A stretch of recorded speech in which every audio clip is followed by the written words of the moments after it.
Buenos días, Estíbaliz. Buenos días, Canarias. Seguimos pendiente del mar, de la búsqueda de esa persona que podría continuar en el sur de la isla de Tenerife después de ese oleaje que ocurría en el día de ayer. No hay ninguna denuncia, pero todo apunta a que podría tratarse de un turista que además se encontraba en esa zona, en esa piscina natural, cuando el oleaje arrastró a varias personas. 4 de ellas perdieron la vida.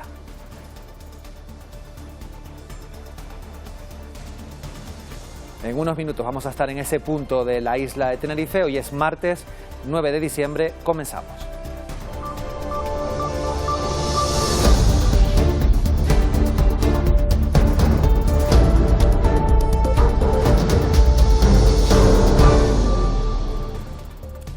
Se confirma el fallecimiento de otro joven en la costa de Lanzarote. Un golpe de mar hacía caer al agua a 2 pescadores en la zona de Los Charcones. Uno de ellos pudo salir por sus propios medios, el otro fue rescatado y fue ingresado en el hospital donde, como decimos, ha fallecido. Desde hoy y hasta el próximo viernes, el colectivo médico está llamado a la huelga en todo el país. El motivo, el rechazo al estatuto marco propuesto por el Ministerio de Sanidad. Unas protestas que coinciden con el aumento de la presión asistencial a causa de la gripe. Tras un largo fin de semana de descanso para muchos por el puente de la Constitución y la Concepción, este martes toca volver a la rutina. En las últimas horas se ha registrado un especial movimiento en puertos y aeropuertos de todo el archipiélago. La inteligencia artificial podría predecir erupciones volcánicas con al menos 12 horas de antelación. Avances científicos que se van a seguir de cerca desde el Centro Nacional de Vulcanología, que tendrá su sede en la isla de La Palma. Un logro que hoy analizamos con el presidente del Cabildo Palmero, Sergio Rodríguez.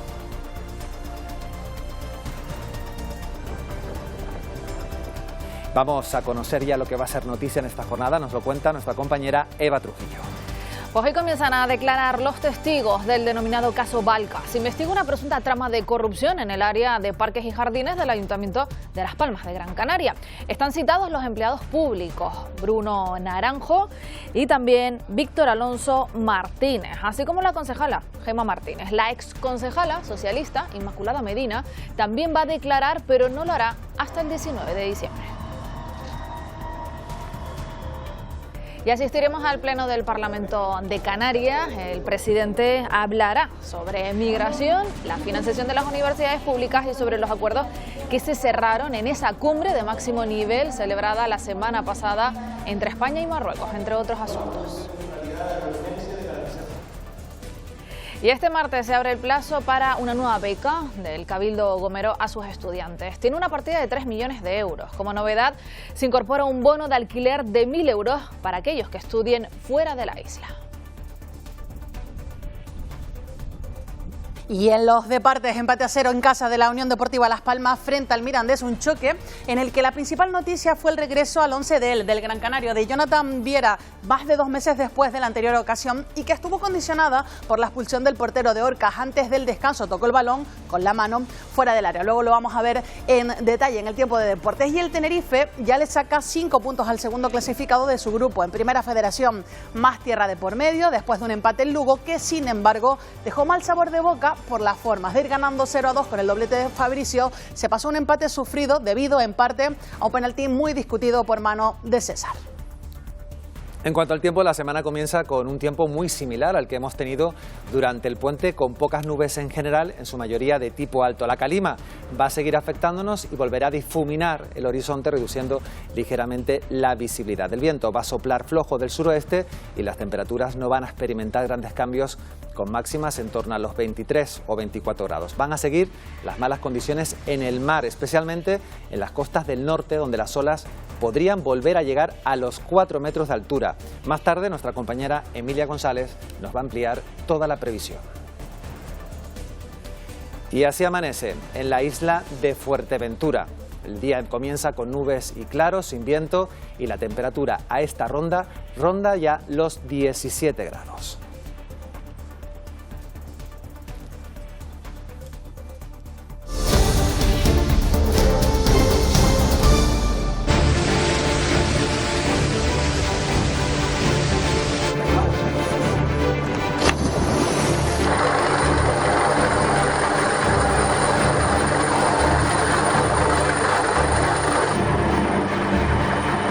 Tenemos que hacer bastante caso a las alertas y a los carteles que están puestos. Desde el día 3 está el precinto puesto, están las actas de la policía local, donde además ya no solo la policía local, la Guardia Civil también ha estado presente, ha estado sacando gente durante estos días. El mar es el mar, y te coge una ola y te arrastra. Tenemos que ser responsables y saber y controlar dónde está el peligro. En un sitio tan bonito y que acabemos perdiendo. Habría que pensarse muy bien la clausura definitiva de este punto como zona de baño.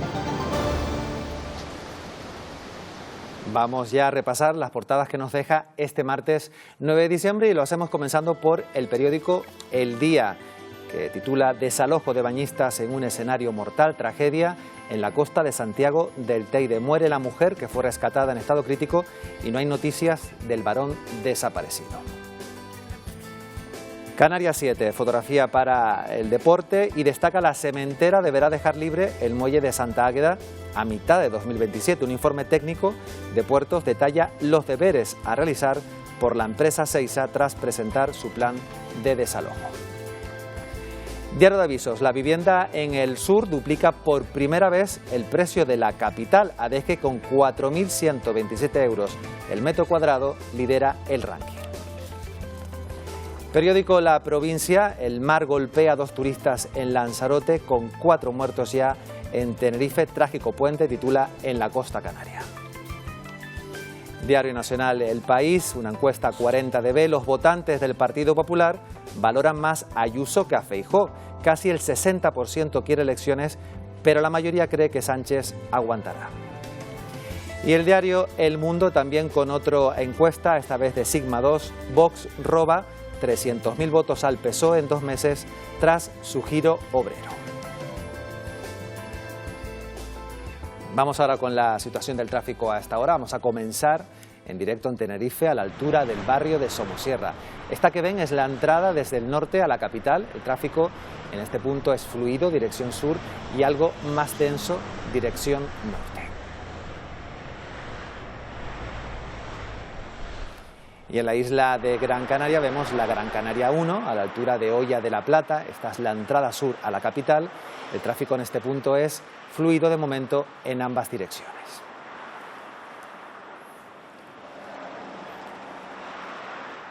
Se lo contábamos al principio, en Tenerife se está buscando sin descanso a la persona desaparecida en Los Gigantes. Se trataría de un turista que estaba en la piscina natural cuando el oleaje arrastró a varias personas. 4 de ellas perdieron la vida. La última fallecía este lunes en el hospital. Eran las 4 de la tarde cuando en esta piscina natural de Los Gigantes unas 20 personas eran arrastradas por un golpe de mar. 4 perdían la vida. Cuando el mar está tranquilo, en una zona muy calmada, pero desafortunadamente tenemos que hacer bastante caso a las alertas y a los carteles que están puestos. Aunque inicialmente se ha hablado de una persona desaparecida, la policía confirma que no consta ninguna denuncia. Aún así, los equipos mantienen la búsqueda. Todo ocurre en medio de una prealerta por fenómenos costeros activada en Canarias desde hace días. Esta zona en concreto permanecía precintada. Desde el día 3 está el precinto puesto, están las actas de la policía local, donde además ya no solo la policía local, la Guardia Civil también ha estado presente, ha estado sacando gente durante estos días. Mientras muchos vecinos y visitantes insisten en la necesidad de extremar la prudencia.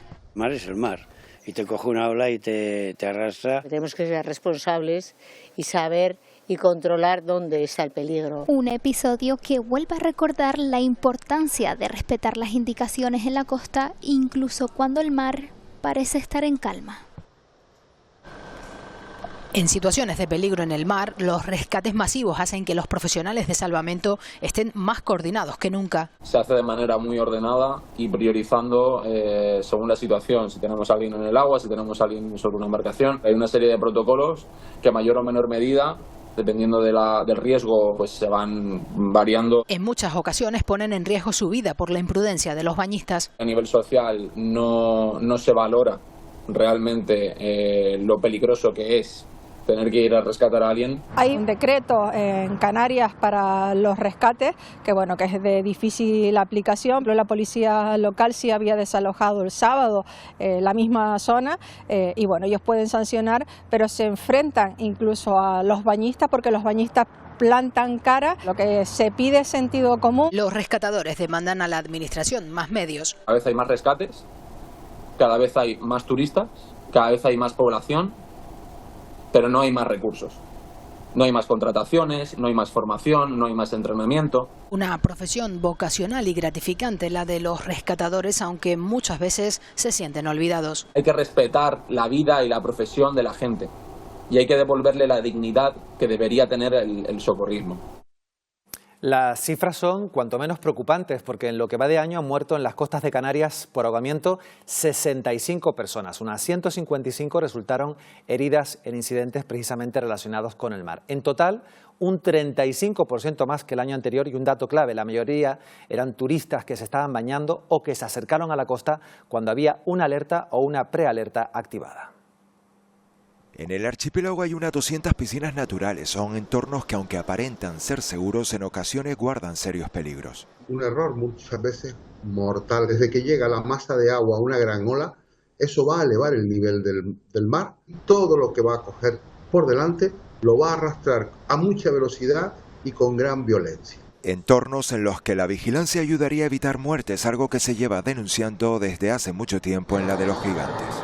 Años reivindicando de la necesidad de que haya un socorrista, un profesional de la seguridad acuática que pueda estar vigilando este punto para ir recomendando a cualquiera que se vaya a acceder, viendo que hay una bandera roja. Un punto negro donde incluso se debe ir más allá, según apuntan desde 1.500 kilómetros de costa. Yo creo que dado lo que está sucediendo, habría que pensarse muy bien la clausura definitiva de este punto como zona de baño. La gran mayoría de las muertes en las islas son de aquellos turistas que nos visitan. También se hace especial hincapié en la falta de información de las condiciones meteorológicas según llegan a nuestro archipiélago. En unos minutos, por cierto, vamos a estar en ese punto de la isla de Tenerife para que nuestra compañera Isial Pérez nos dé más detalles sobre cuál es la última hora, pero por un accidente precisamente de circulación, sentido sur de la isla de Tenerife, está haciendo que no llegue este equipo, se hayan retrasado, así que también muchísima precaución a todos los conductores. A pesar de que el aviso esté activado, como vemos, sigue existiendo imprudencias. Este lunes, un golpe de mar se ha llevado a 2 jóvenes que estaban pescando en la zona de los Charcones, en Lanzarote. Uno lograba salir por sus propios medios, pero el segundo tuvo que ser rescatado. El joven de 27 años, que estaba en estado crítico, ha fallecido.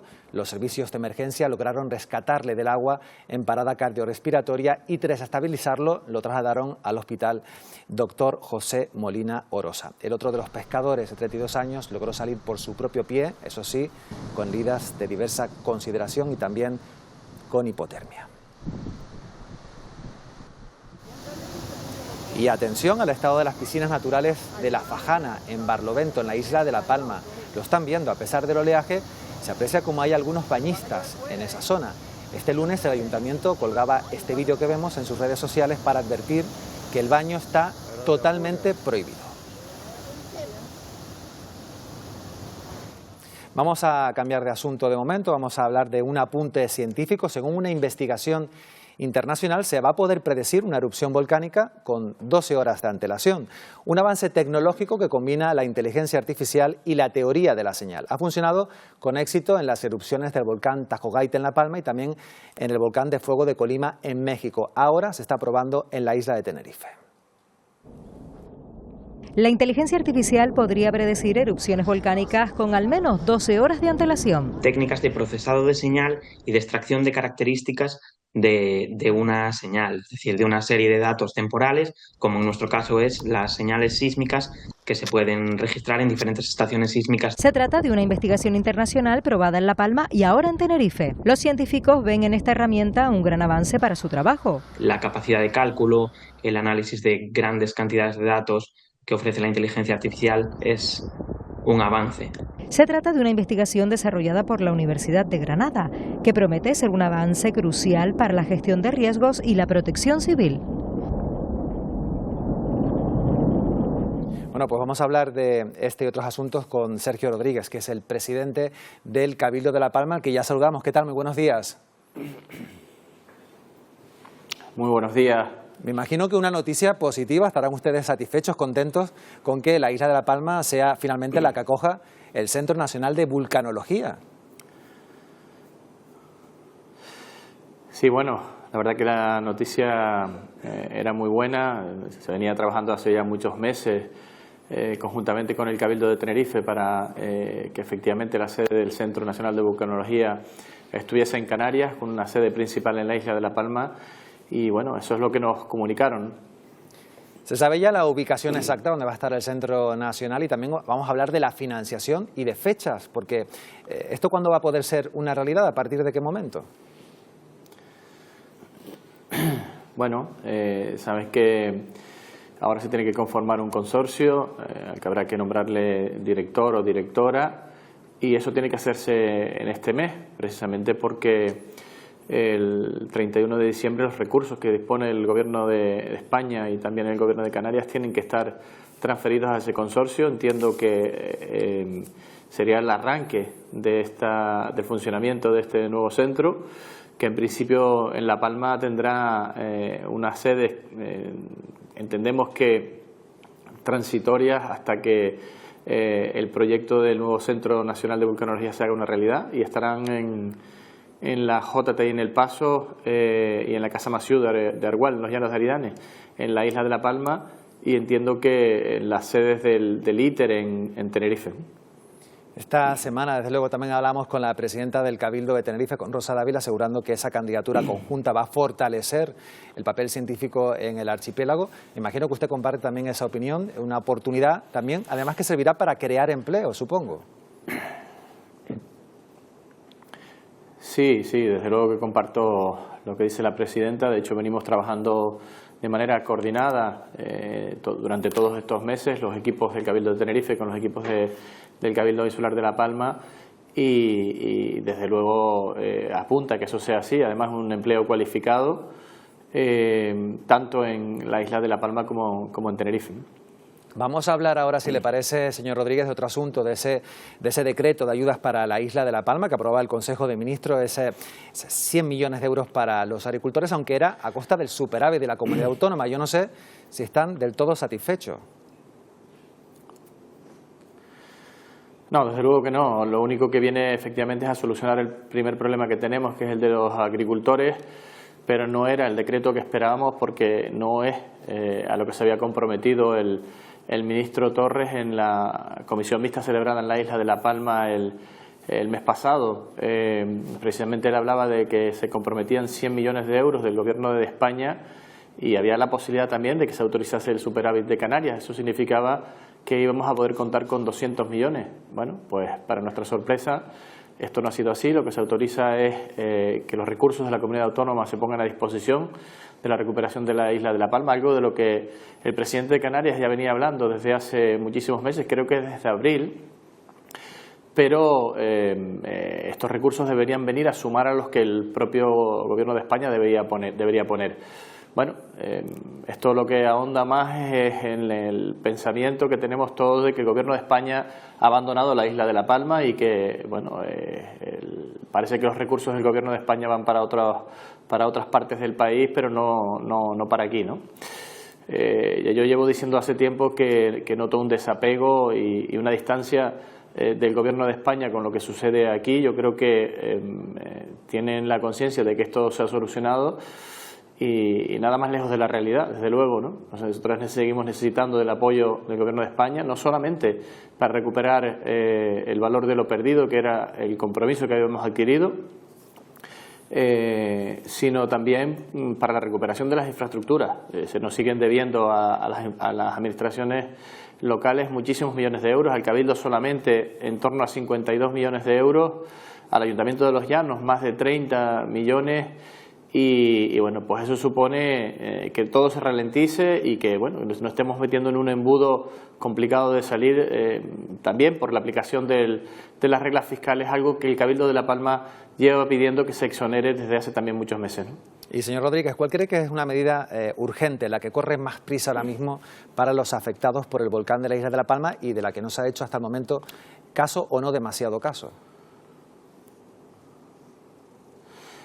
No, hombre, desde luego, yo lo que digo siempre es que sin dinero no hay reconstrucción. Si el dinero llega, las cosas van a salir adelante, porque todos aquí estamos comprometidos y empujando. pero el Cabildo solo no puede, desde luego.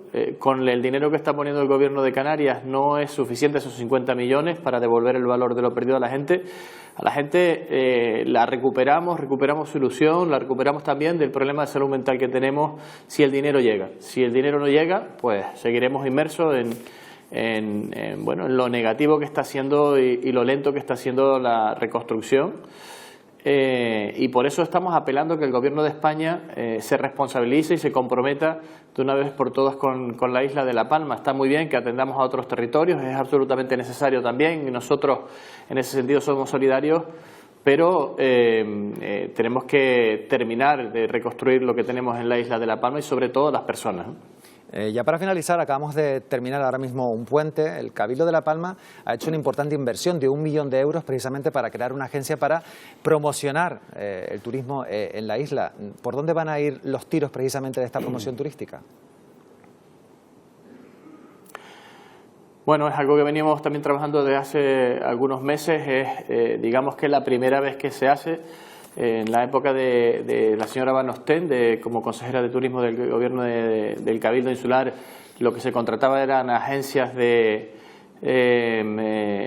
medios, pero no en el sentido de lo que estamos proponiendo en este momento. Precisamente lo que se saca a licitación es la posibilidad de promocionar la isla de La Palma con todos los recursos disponibles en Europa de una manera diferente. Lo hemos hecho además utilizando nuestra empresa pública Sodepal, algo novedoso que hasta ahora no se había hecho. Vamos a ver el resultado que tiene, pero bueno, básicamente es promocionar La Palma, lo que tenemos aquí con ese nuevo volcán, que además está siendo un recurso, el recurso más importante que tenemos en este momento para vender nuestra isla, el que más visitantes tiene, incluso por encima de la propia caldera de Taburiente y del Parque Natural de las Nieves.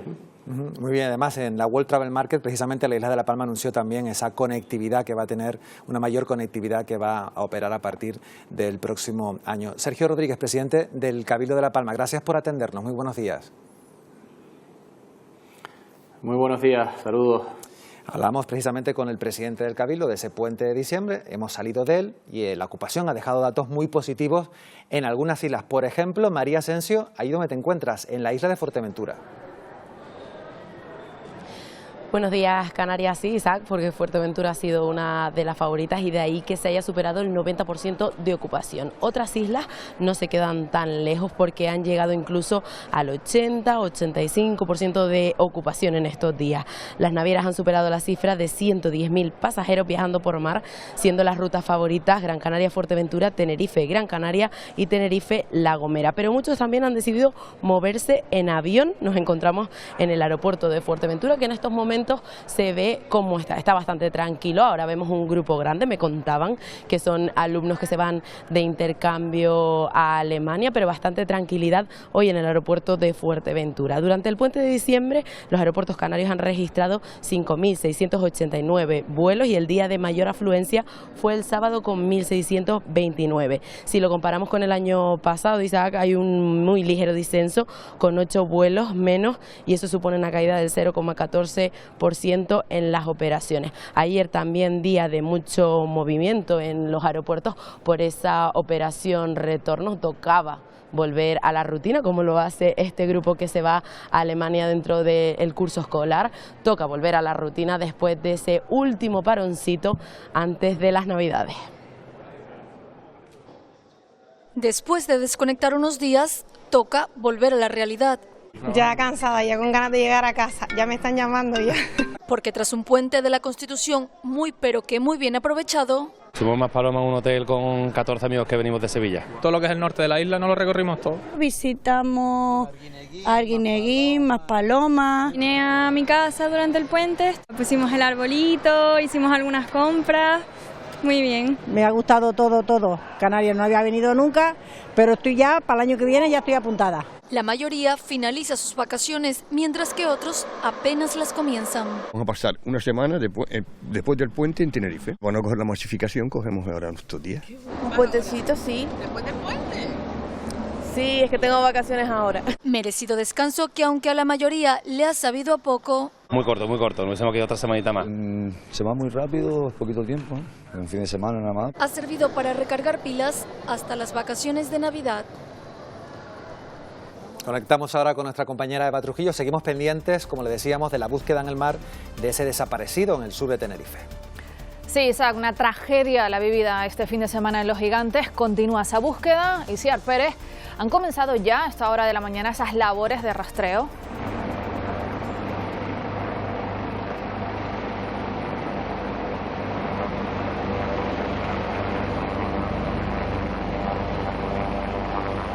Que sí oímos helicópteros por la zona. Sí, así es, compañeros. Continúa la búsqueda de esa quinta persona desaparecida. Desde las 8 de la mañana ya ha salido a peinar toda esta costa de Los Gigantes, tanto helicóptero de salvamento marítimo como el barco de Salvamar.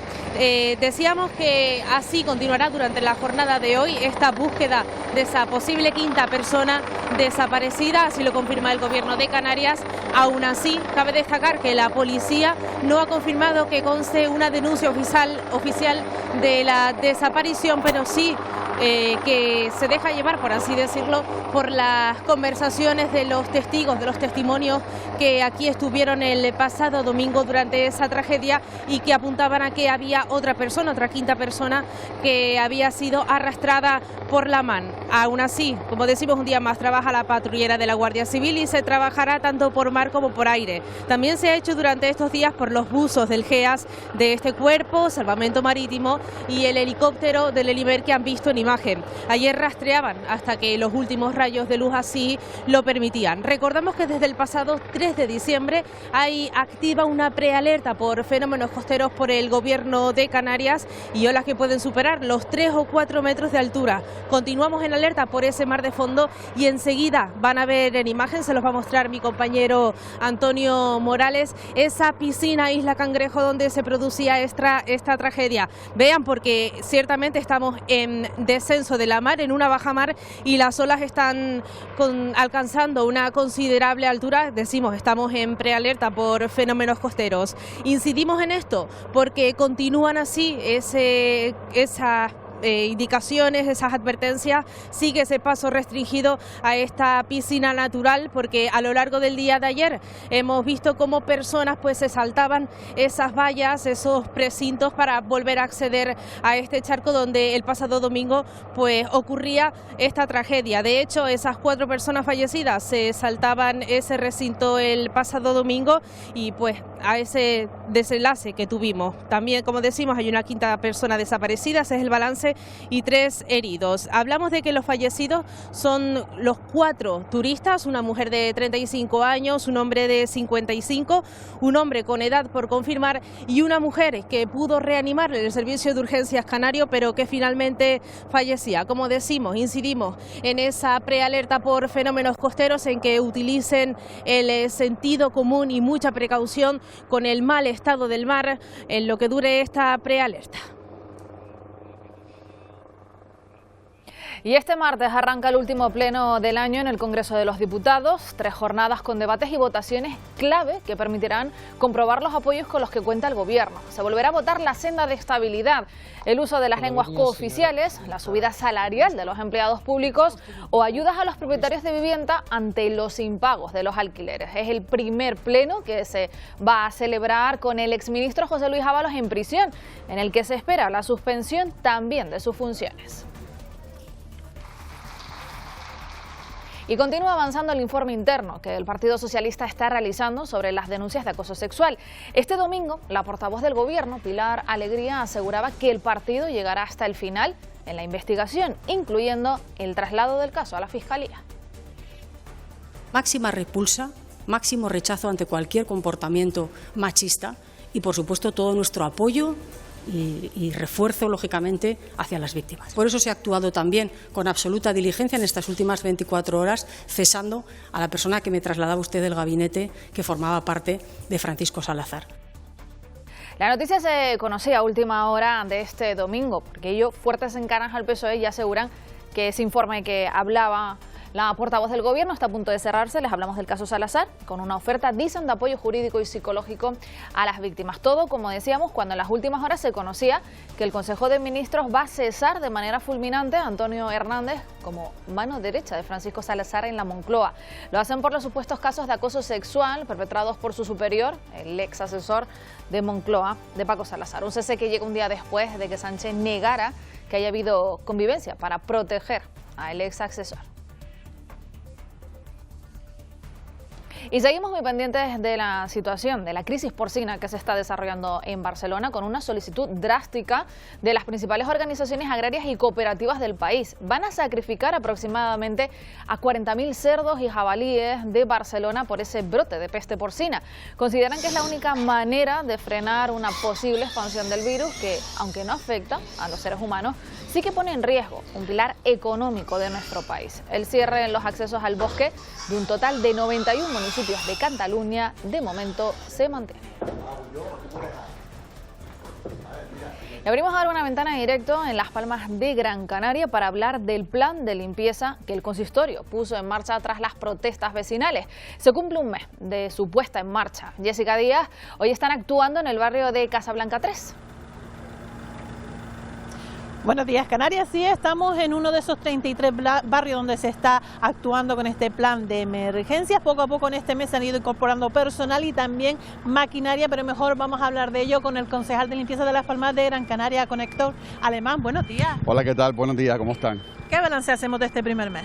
Bueno, muy positivo. En este mes ya hemos contratado a cerca de 200 trabajadores, de casi 450 que se van a incorporar. Se han incorporado ya casi 40 vehículos en cuanto a recogida, como los podemos ver aquí atrás. Y un balance muy positivo, la gente ya lo está notando y seguimos avanzando, mejorando la limpieza, tanto viaria como la recogida de residuos. Bueno, háblanos de esta maquinaria porque es novedosa aquí en la capital. Bueno, como pueden ver, aquí tenemos el vehículo grande, es el vehículo que llamamos nodriza, y el que tenemos al lado, este pequeñito, es un recolector satélite. Y esto sirve para barrios que tienen calles muy estrechas. Por su orografía no cabe un camión grande, pues tenemos este pequeñito que va descargando los diferentes contenedores y viene, digamos, al camión nodriza y volca los residuos. Esto es positivo porque así este camión no tiene que estar yendo al vertedero. Entonces, por ejemplo, el barrio de Casablanca 3, que tiene al lado los barrios de la Capellanía Arbiturría, son barrios muy pequeñitos, como en Ladera, viene, recoge, viene aquí al lado Casablanca 3, descarga y vuelve otra vez a ir al barrio. Y esto es importante, ¿por qué? Porque ahorra, por ejemplo, tiempo y aparte ahorra combustible. Y hacemos también pues un municipio más sostenible, gastando menos combustible, menos rodadura, etcétera, etcétera. Con respecto a los barrios, ¿se están actuando en los 33 barrios? Estamos yendo de manera progresiva, ya en cuanto a la recogida de residuos prácticamente estamos en todos los barrios que hacía falta esa, digamos, actuación extra. Se está recogiendo incluso fines de semana en barrios donde había problemas con la recogida, donde casi nunca se había recogida, y se está actuando. Y la limpieza viaria seguimos avanzando. Estamos hablando que es un volumen grande de personas, estamos yendo aproximadamente unos 40 a la semana, y ya en toda la zona baja de la ciudad, toda la zona de Miller Bajo, Calerita, Chamán, ya se están incorporando estos operarios de limpieza y seguimos incorporando para seguir avanzando por cada uno de los barrios. Y además se suma ahora la Navidad, ¿no?, con otro plan especial. Bueno, la Navidad también lo presentamos la semana pasada, un dispositivo de Navidad para las zonas comerciales, las zonas de más afluencia. Este año que en la capital tenemos unos encendidos preciosos que tienen mucha afluencia de gente, pues vamos a tener ese refuerzo de los operativos de limpieza que ya la gente los ha estado viendo. Pues concejal, antes de terminar me gustaría aprovechar y preguntarle, porque el viernes la Junta de Gobierno le asignó el área de carnaval. Queda poco más de un mes. ¿Cómo afrontamos esta nueva área? Bueno, con muchas ganas, con mucha fuerza, porque bueno, es la fiesta importante de nuestra capital, el carnaval, que aparte este año cumplimos 50 años de cuando se inicia otra vez en la isleta. Soy isletero, así que con muchas ganas de afrontar esta fiesta en esta efeméride tan importante para la ciudad, con muchas ganas. Me imagino, la concejala ya lo tendría casi todo preparado, queda todavía mucho por preparar. Bueno, ya está encaminado ya, evidentemente, aquí no estamos acostumbrados a la improvisación, sino hace muchos meses se está trabajando intensamente en esta fiesta, como decía, tan importante para la ciudad, y seguiremos avanzando con lo que ya está, con las cosas que quedan por hacer, y sobre todo pues para estar en contacto con todos los grupos del carnaval y toda la gente del carnaval. Pues muchísimas gracias. Gracias a ustedes.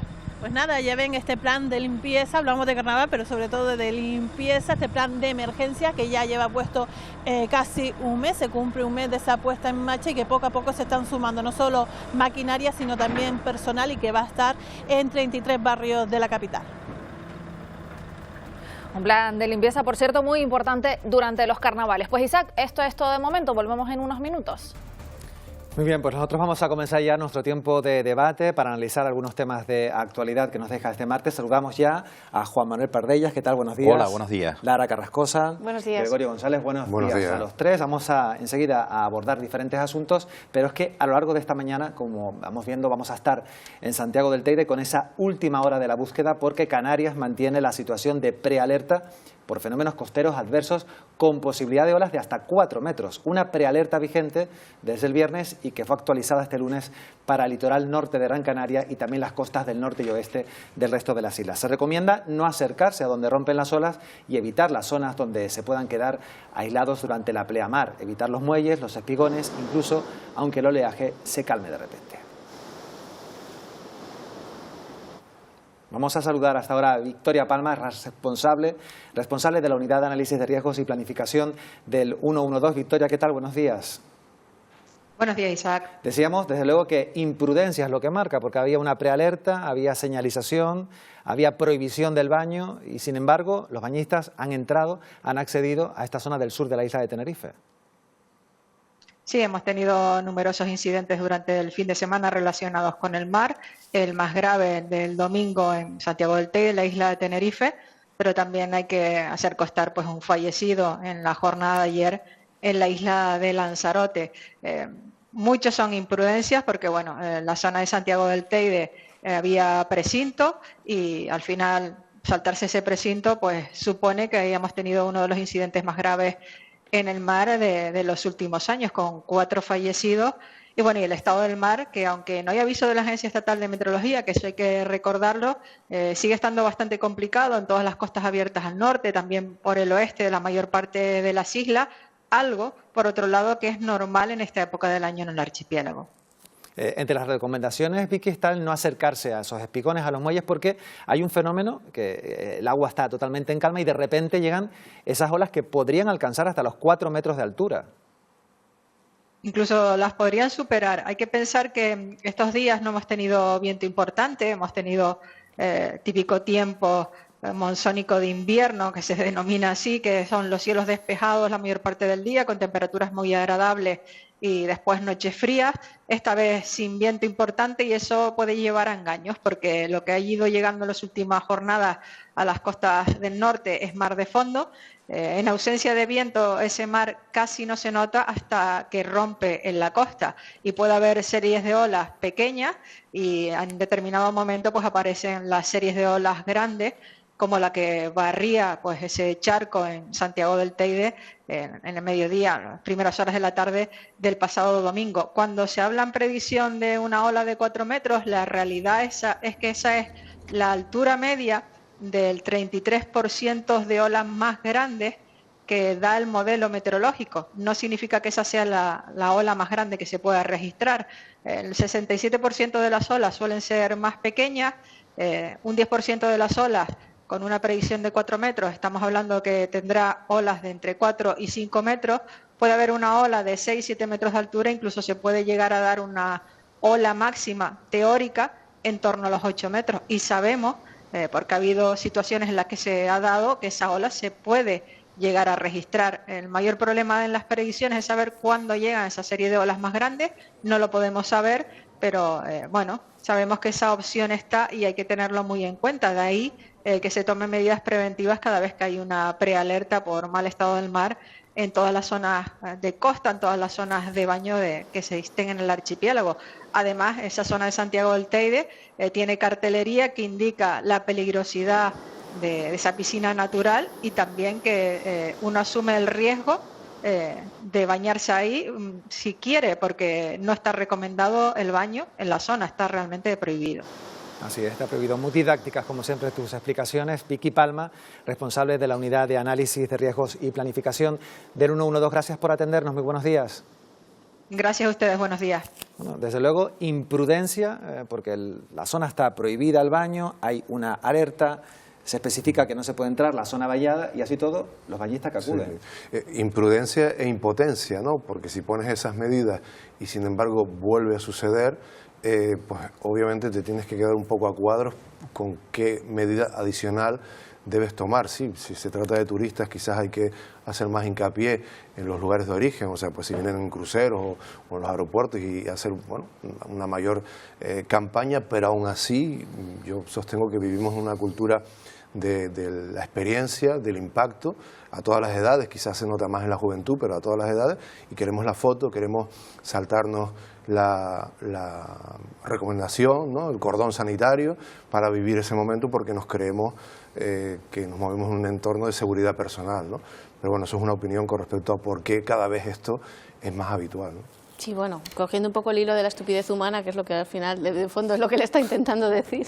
Un poco es así, ¿no? Porque hace un mes veíamos también que había varios fallecidos en Puerto de la Cruz, y una amiga me preguntaba, pero los de arriba que veían venir la ola, ¿por qué no se movieron? Y yo tengo la teoría de que ellos creen que las olas son como las de Disney, que van a hacer así y no va a pasar nada. Vivimos en un mundo en el que la inteligencia artificial, la preponderancia de la imagen, los trucos nos han hecho creer pues que la naturaleza la hemos doblegado, domesticado, como quiera, y esto no es así. Aparte del margen, el tema que a mí se me escapa de si yo voy a un sitio, estoy en un país extranjero y veo una señalización que está en 3 idiomas, uno de ellos inglés, que normalmente lo lee todo el mundo, en español, en inglés y en alemán, y veo unas vallas que están puertas, que casi para romper esa valla, yo lo he visto, hay que sacar algo, y un cúter o algo, una tenacilla, porque estaba muy bien puesto. A mí no se me ocurriría en la vida traspasarla y bañarme ahí. O sea, que es una especie de irresponsabilidad, pero hay... Chano Quintana, de 1.500 kilómetros de costa, de la asociación, dice que habría que poner folletos, igual que se especifican folletos explicativos en los centros para explicarles la peligrosidad de determinados sitios, pero mucho más no se puede hacer. Entonces, apelo a la gente que tenga un poquito de frente. Pero que no tienen, Juan. Como tú bien dices, Lara, la estupidez humana no tiene límites, ¿no? Yo he estado repasando algunas estadísticas sobre qué ocurre en otros destinos turísticos del mundo. Estamos hablando de que se registran casi 200.000 incidentes entre heridos y fallecidos en todo el mundo. 5.000 en Estados Unidos, 3.000 en Tailandia. Es decir, no pensemos que esto solo pasa aquí y porque no ponemos medidas. No, esto pasa en todos lados. Es más, hace 2 semanas una pareja acabó devorada por un tiburón en Australia, con la playa llena de carteles de que no se pasara. Es decir, no sé qué pasa, igual es que no leemos, puede ser, y debiéramos usar señales de otro tipo. Las dunas de Maspalomas están llenas de gente y todo el mundo se salta las prohibiciones. Subimos al Teide en cholas y en camisetas. Es decir, efectivamente tenemos que insistir por nuestra parte, ante todos los que llegan, en prevención, información, alerta, etcétera. Pero yo también entiendo, yo he viajado, he planificado durante meses una visita a un sitio que me interesa mucho y de repente te lo encuentras cerrado. Gestionar esa frustración está probablemente una de las claves por la que ocurren estos incidentes. No, yo me salto la prohibición porque es a esto a lo que he venido, ¿no? Si se salta todo el mundo la prohibición, entonces, ¿qué se puede hacer para evitar pues esa imprudencia y esas personas que, a pesar de los carteles, a pesar de las señales, se siguen bañando? ¿Qué solución hay? A ver, salvo que vayas a sanciones económicas, que eso el bolsillo siempre nos duele a todos, y pongas en los rótulos que vas a clavar al que se salte con una sanción, además sobre la marcha, que no tarde demasiado, para que se vayan de aquí con la multa, entonces eso igual intimida un poco. O que no se vayan, que no puedan salir de la isla si no pagan la multa. Si no pagas la multa, efectivamente. Sí. Confinados en la isla. Absolutamente. Claro, no querías tanto estar aquí. Pero en el calabozo, no en el resort. No, es verdad, parece una tontería, pero puede ser una medida disuasoria adicional, porque si nos creemos, a ver, hay un sesgo psicológico en el que nos creemos que somos invulnerables en ciertas circunstancias, entonces eso le pasa a otro, bueno, lo comentaba Lara, ¿no? Es decir, hay gente arriba que está haciendo la foto, la ola viene, pero eso no me va a pasar a mí y yo estoy en una situación privilegiada. Pues claro. No, la verdad es que hay riesgos y hay que entenderlos, ¿no? Más olas que, como nos ha dicho Vicky Palma, superan incluso los 4 metros de altura. No sé si esta semana tienen pensado, espero que no, ir a su médico, porque puede ser que esté de huelga, porque hoy arranca en Canarias y en toda España una huelga de médicos. En las islas están llamados a los paros 6.000 médicos, 1.700 residentes. Protestan por el borrador del Estatuto Marco que propone Sanidad, es decir, quieren eliminar las guardias de 24 horas que son obligadas, más de una a la semana, cotizar esas horas y que no se paguen menos que una hora ordinaria. Y además tener un reconocimiento específico por su grupo profesional. La ministra nos ha hecho una oferta que han habido 2 reuniones en estas 2 últimas semanas con el Comité de Huelga a nivel nacional, pero las principales reivindicaciones no están recogidas. Lamentamos muchísimo la repercusión que va a tener la ciudadanía, pero piensen que es para que en un futuro podamos seguir teniendo la asistencia sanitaria que tenemos.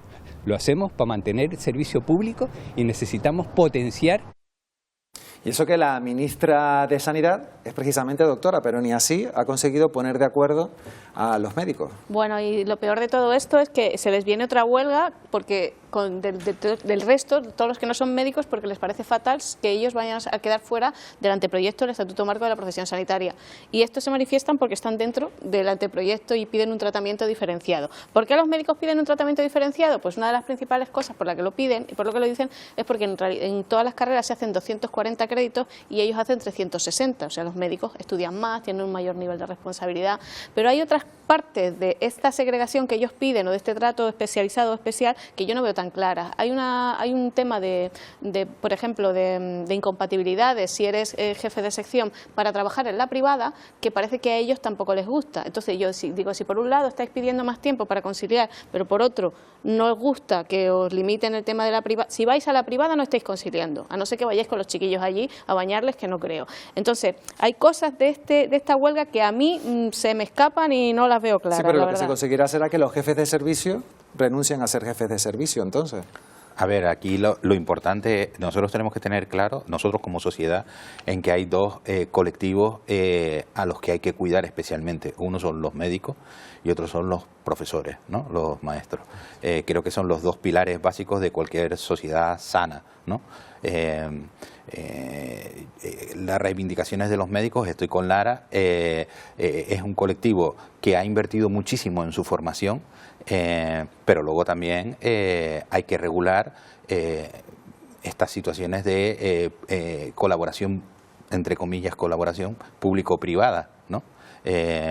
Y dejar campo para que otros profesionales también de la medicina puedan ejercer bien en la privada, bien en la pública, ¿no? Porque igual de repente tú me estás ocupando 2 plazas, ¿no? En un sitio y en otro. Entonces, toda la reivindicación del sector médico yo creo que debe ser especialmente escuchada y cuidada, ¿no? Pero también es cierto que no es un colectivo intocable, ¿no? Y que tiene sus sombras. A mí me parece que el tema de las guardias, 24 horas, que a mí me dicen que tengo que estar 24 horas aquí en mi trabajo y que a partir de la hora 7 no la cotizo a la Seguridad Social y me la van a pagar menos, es que yo creo que no vendría. Bueno, hay cosas que la regulación parece que tiene cierta, o no cierta, sino bastante lógica, ¿no? Pues ese tema de la cotización, poner ciertos topes a esas guardias. Pero a mí me gustaría saber qué ha pasado en estos últimos 6 meses en los que se han estado reuniendo y si sobre la mesa no se les han puesto propuestas favorables, porque siguen dando vueltas o seguimos dando vueltas a los mismos factores, ¿no? Que son legítimos estos reconocimientos, a un abono de las horas extras que esté más equilibrado con respecto a lo que ocurre, por ejemplo, en otros lugares del país, pero de verdad la ministra o su equipo o la gente que se sienta a negociar desde el otro lado no ha puesto nada que aproxime posturas, o estamos enrocados. Es decir, claro, uno no está en esas reuniones, no está dentro y no sabe cómo es el pulso que se está librando ahí. Pero también Lara lo decía, esto no va a ser la única, ¿no? Vendrán más y veremos qué consecuencias tiene, porque al final las huelgas son sistemas de presión donde alguien tendrá que ceder, ¿no? Y siempre cede a alguien, uno más que otro, ¿no? Y además coincide con este pico de gripe que, claro, no sé, no ha sido intencionado elegir la huelga ahora, pero que ahora hay una situación complicada en los centros de salud, en las urgencias. A ver, Isaac, perdona, Lara. Sí, no, es cierto, pero bueno, por eso yo creo que ellos han dicho que van a ser responsables. De todas maneras, lo de las guardias, yo según tenía entendido, en el Estatuto Marco lo que iban a hacer eran guardias de 17 horas. A lo mejor lo que quieren ellos es cotizar las 24, aunque esté solo las 17, no lo sé. Claro. Y luego, respecto al impacto de la huelga, tú no vas a hacer una huelga donde no tenga impacto. Es decir, forma parte del manual básico del buen huelguista, ¿no? Que tenga el mayor impacto posible. Aún así, estamos hablando de un colectivo que es hiperresponsable, que en los peores momentos de este país dio la cara y se jugó la vida, y por lo tanto yo creo que no lo vamos a notar como usuarios, pero es por una causa justificada. Sí, se tiene que notar, efectivamente. Además, hoy Google te da las previsiones de picos y bajadas de ciertas enfermedades, porque maneja esos datos de búsqueda de los propios usuarios. Te iba a decir, que luego al final terminas saltándote una valla. Doctor Google, el otro doctor. No, pero lo que quiero decir es que al final es que no quieren que coincida. Bueno, esto es previsible, es la temporada de gripe. De gripe, sí. Claro, o sea que sí que es previsible, que lo que pasa es que lo habrán medido ajustado para que no sea tan grave, ¿no? Muy bien, vamos a otro asunto, porque este fin de semana la Constitución española cumplió 47 años. El himno nacional acompañó el izado de la bandera a las puertas del Congreso de los Diputados. Las máximas autoridades del Estado se congregaron allí, como es tradición, para conmemorar el Día de la Constitución. Los presidentes del Congreso, Francina Armengol, y del Senado, Pedro Rollán, pasaron revista a las tropas. Entre ausencias políticas, como ya es habitual, la de Vox y los partidos vascos y catalanes. Según un estudio, un 52% de los españoles dice que la Constitución está obsoleta y un 79% dice que es necesario una reforma. Vamos a ver si es posible o no esa reforma. Saludamos a Gerardo Pérez, que es abogado y profesor de Derecho Constitucional de la Universidad de La Laguna. Muy buenos días. Hola, muy buenos días. Hay una amplia mayoría de la sociedad española que considera que la Constitución debería modernizarse, por decirlo así. Bueno, es una norma que tiene casi 50 años. Es evidente que la sociedad evoluciona, que ha habido cambios, que han surgido nuevos derechos, que se han apreciado algunas deficiencias tras la práctica durante todas estas décadas de la Constitución. Y es lógico y razonable que se pueda plantear una reforma para mejorar y para apuntalar todos los principios que supone el movimiento constitucionalista. Me parece de lo más lógico. Yo no sé si es un buen momento este fin de semana, porque esa confrontación ideológica, la ausencia de partidos, el no mostrar unanimidad en torno a la Carta Magna, ¿la debilita aún más? Bueno, está claro que vivimos un clima político tanto a nivel nacional como internacional que es bastante precario. Yo creo que aquí son las estrategias de los partidos en tono electoral las que dominan este tipo de actuaciones, más allá de los problemas reales de los ciudadanos y el centrarse en mejorar todo nuestro ordenamiento jurídico, incluida la Constitución. Ahí yo creo que la clase política no está a la altura del reto que tiene que afrontar y por derivación, dado que esa clase política es elegida por la ciudadanía, obviamente esa misma ciudadanía que se queja también tiene parte de responsabilidad. Y usted, precisamente como profesor de Derecho Constitucional, considera que hay algún artículo concreto que sí debería reformarse y además de forma más ágil que otro? Bueno, siempre se ha hablado de que la prelación del varón sobre la mujer en la sucesión a la corona es algo que está ampliamente consensuado para su reforma. También se habla ampliamente de que el Senado no es una cámara de representación territorial y no cumple esa función y que procedería a una reforma. Se habla siempre de mejorar el sistema electoral, se habla de incluir algunos derechos que en su momento, en el año 78, pues no estaban dentro del capítulo segundo que regula en la Constitución los derechos fundamentales. Hay algunas constituciones más novedosas, más modernas, que hablan ya incluso del derecho al acceso a Internet o el derecho a la eutanasia, que son derechos que en el año 78 es que no existían. Evidentemente no se le puede achacar a la Constitución que en el año 78 no pensaran esos derechos porque no estaban ni siquiera existentes en la sociedad. Pero eso es lo que implica en función de la evolución de la sociedad y en función de la experiencia en la mejora de los textos normativos, lo que implica es que tiene que reformarse con el objetivo de mejorar el texto. Muy bien, Gerardo Pérez, profesor de Derecho Constitucional, abogado en la Universidad de La Laguna. Profesor, muchísimas gracias por habernos atendido. Muy buenos días. Un placer, muy buenos días. Bueno, 47 años para una persona es una edad joven. Es la misma que tengo yo. Pues mira, es muy joven, pero parece ser que para la Constitución, les pregunto, ¿es demasiado ya?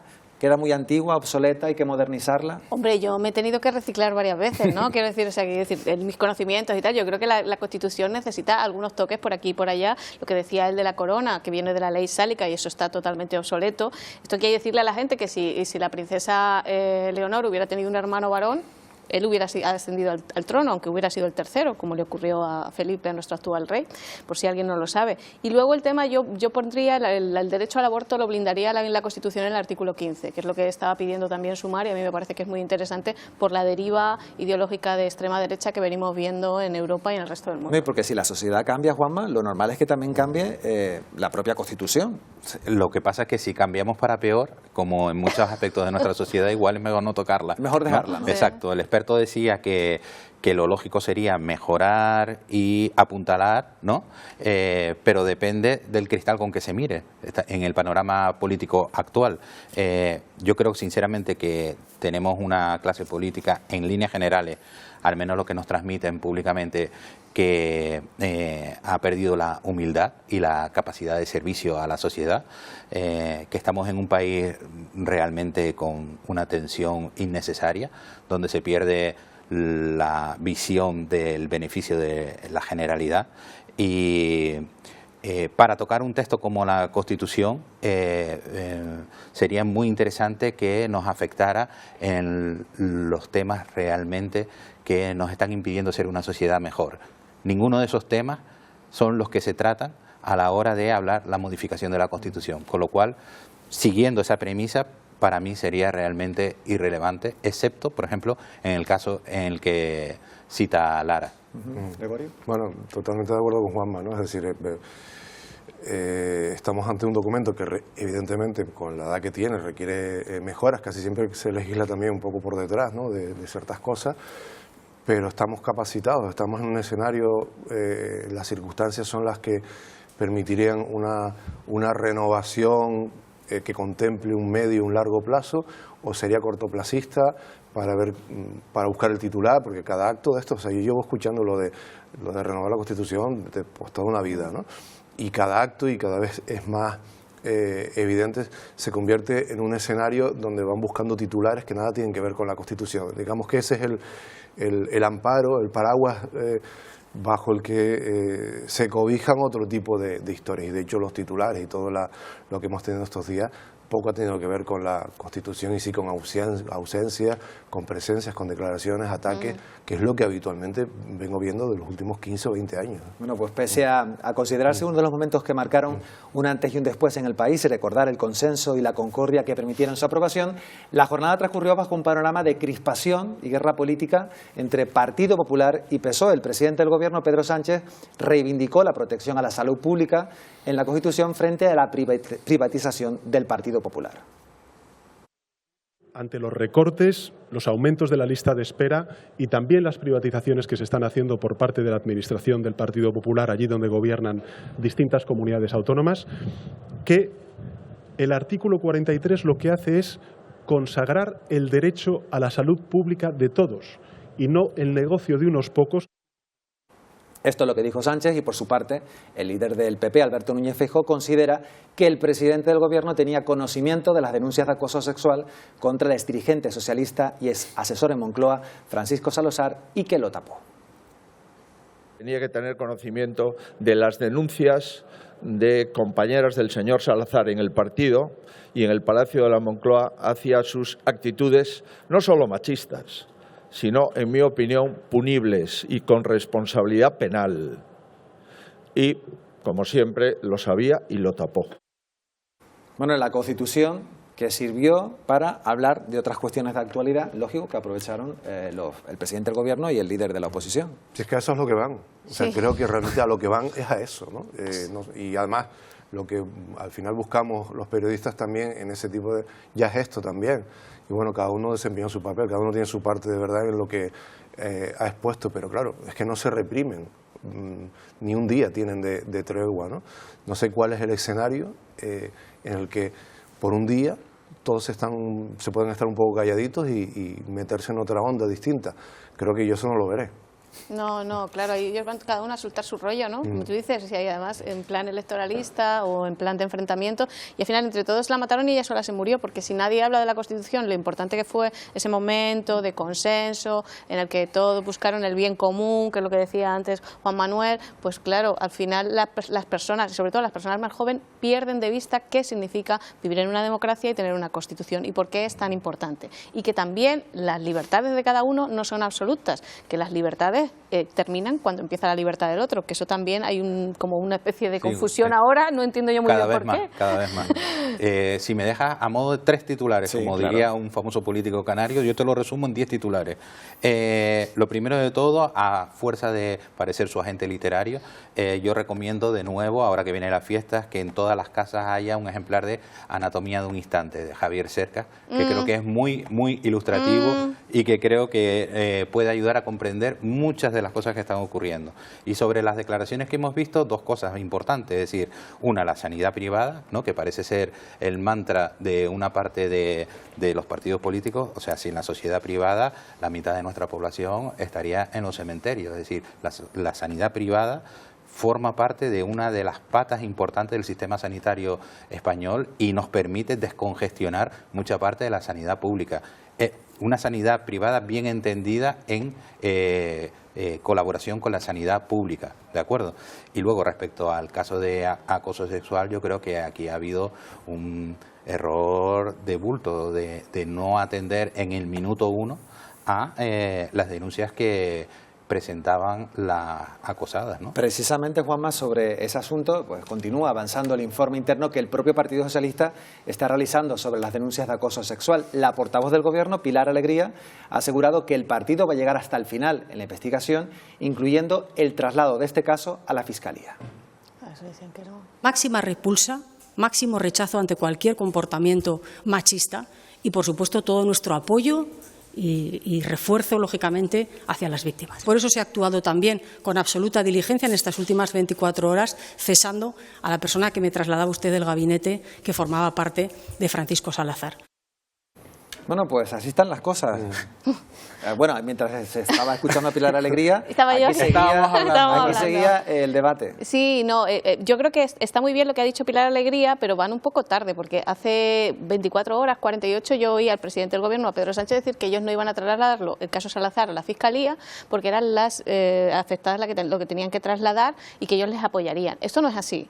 Los delitos de acoso sexual, los delitos contra las mujeres son delitos contra los derechos humanos. Entonces, cualquiera que los presencie, los vea, se tenga constancia, puede denunciarlo. O sea, y si tú en una organización, y esto le ha pasado a la Universidad de La Laguna, le ha llegado una denuncia por trámite interno y ellos han considerado que allá había un delito al hacer el examen, cogen y se lo trasladan a la Fiscalía. Y la Fiscalía, y se hace un juicio y son los que deciden. Entonces ahora me parece bien, pero estamos dentro de un pa'lante y para atrás, un pasito para adelante y un pasito para atrás, que está haciendo mucho daño al PSOE y que además ellos saben en todas las encuestas que las mujeres hemos sido las personas que hemos frenado a la ultraderecha en este país. Entonces, si ellos no atienden a esa mitad del electorado, esa mitad de la población como deberían, están perdiendo votos y lo saben. El voto femenino. En cualquier organización tú no puedes evitar que ocurran cosas, ¿no? Yo creo que lo que determina a una organización bien establecida, ejemplar, es cómo actúa ante cualquier tipo de caso, sea robo, sea agresión, etcétera, ¿no? Y aquí, evidentemente, no se está dando el nivel. A mí no me sirven las declaraciones. Es decir, yo me podría inventar 300 declaraciones. Me valen los hechos, ¿no? Se ha actuado mal y tarde. Y hay que reconocerlo y hacerlo.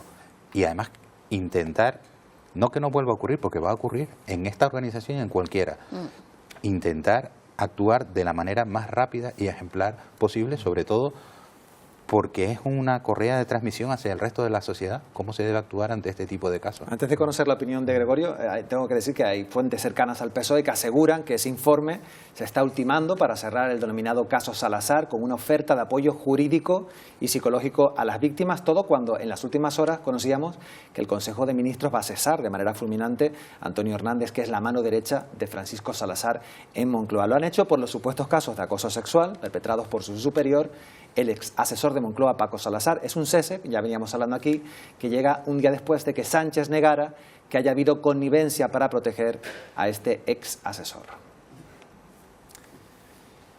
Gregorio. Bueno, fulminante. Habrá que en diferido. Habrá que utilizar otra palabra, ¿no? Fulminante no fue. Cosas. Están muy preocupados en gestionar la crisis, más que en gestionar lo que está ocurriendo con las víctimas, ¿no? Y ahí es donde tenían que estar centrados, ¿no? Y con respecto a lo del voto, no solo el voto femenino, el voto masculino de un montón de hombres que nos indignamos y nos da asco este tipo de situaciones, que a mí me sigue sorprendiendo cómo se pudo mantener durante tanto tiempo, no ya por la tapadera, sino por las propias víctimas, que claro, ahí hay que ver el terror en el que tenían que estar viviendo estas mujeres, ¿no? Para no, ante cosas tan evidentes, bochornosas y diarias, tú no irte directamente a comisaría o a cualquier otro lugar saltándote esos protocolos del partido, ¿no? Bueno, las mujeres interiorizamos muchísima violencia, recibimos muchísima violencia a lo largo de toda la vida y la interiorizamos y la soportamos bastante bien. Entonces, el tema fue que sí que ellos actuaron rápido cuando fueron las denuncias del 5 de julio, que fueron cuando apartaron a Antonio Salazar porque iba a ser nombrado adjunto a la Secretaría de Organización que la ostentaba Rebeca Torró. Iba a ir con otras dos personas más, Borja Cabezón y Anabel Mateos. Entonces, en ese momento sí que le apartaron de ahí, pero lo que pasó fue que la denuncia no corrió. En la oficina antiacoso que tiene el PSOE, nadie llamó a estas personas para cogerles una declaración, que además debe ser única, para no revictimizarlas muchas veces, ¿vale? Esto hay que saberlo por los protocolos. Entonces nadie le llamó. 6 meses después, estas mujeres dicen, ¿qué ha pasado? O sea, esto fue rápido, pero aquí se paró y han sido cuando están todos muy interesados, como tú dices, en gestionar la crisis. Este tipo de comportamientos ocurren en todos los partidos políticos y en todas las organizaciones. Hay que saber que el machismo es intergeneracional, interdisciplinar y está en todos los lados. Y las mujeres interiorizamos muchísimas cosas, porque decimos, bueno, a lo mejor ha sido un comentario y ya no lo vuelve a hacer. Al tercero es cuando ya dice, mira, esto me está empezando a resultar incómodo porque estoy teniendo que salir de mi casa pensando lo que me voy a poner, a ver si no me dice nada. Bueno, vamos a finalizar. Me gustaría pedirles un titular. O sea, ¿creen que este asunto concreto va a perjudicar la intención de voto en el Partido Socialista? Ahora, por ejemplo, que tenemos las elecciones en Extremadura. Yo creo sinceramente que las elecciones se van a medir para evitar que venga la extrema derecha. O sea, la gran batalla en este país ahora mismo y de aquí al 27, si finalmente la legislatura se prolonga hasta el 27, es si se impide, si se moviliza la sociedad o no para que la extrema derecha, en este caso Vox, entre a formar parte del gobierno. Ya lo ha conseguido en determinadas comunidades autónomas y ahora está por ver si en Extremadura, Aragón, etcétera, puede volver a ocurrir. ¿Que le va a pasar factura? Es posible, pero el gran debate yo creo que está en la movilización a favor o en contra. Muy bien, Gregorio y Lara, muy breves los dos. Sí, no, estoy de acuerdo con Juanma. Creo que esto, desgraciadamente, en la sociedad de memoria de peje en la que vivimos, de un impacto tras otro, esto queda diluido y quizás el gran debate pueda estar ahí, ¿no? Las mujeres votarán con la nariz tapada en las próximas elecciones. Bueno, pues nos quedamos entonces con ese titular. Juan Manuel Pardellas, Lara Carrascosa, Gregorio González, gracias a los tres por acompañarnos. Gracias a ti. Hoy martes y vamos a conectar de nuevo con nuestra compañera Eva. Estamos pendientes del mar, el sur de Tenerife, con la búsqueda de ese desaparecido. Sí, no dejamos de conocer cómo va su evolución minuto a minuto. Les recordamos que hoy también hay mala mar. Nos vamos en directo hasta Los Gigantes. Isiar Pedre, ¿alguna novedad a esta hora? No, Eva, de momento ninguna novedad. Continúan las labores de búsqueda, peinando el helicóptero de la Salvamar y también el barco de salvamento marítimo esta costa de Los Gigantes, buscando a esa posible quinta persona desaparecida tras la tragedia ocurrida el pasado domingo aquí en la piscina natural Isla Cangrejo. Hasta aquí se han desplazado también agentes de la Guardia Civil y de Policía Local. A lo largo de la jornada de hoy se extenderán estas labores de búsqueda, como decimos, decimos, tanto por mar como por aire. También en la jornada de ayer lo hacían los buzos del GEAS, de la Guardia Civil y también Salvamento Marítimo y ese helicóptero del Elimer. Recordamos también, como no, ese mal estado de la mar con la que hay que tener mucha precaución. Desde el pasado 3 de diciembre el Gobierno de Canarias mantiene activa una prealerta por fenómenos costeros y por ello mucha precaución.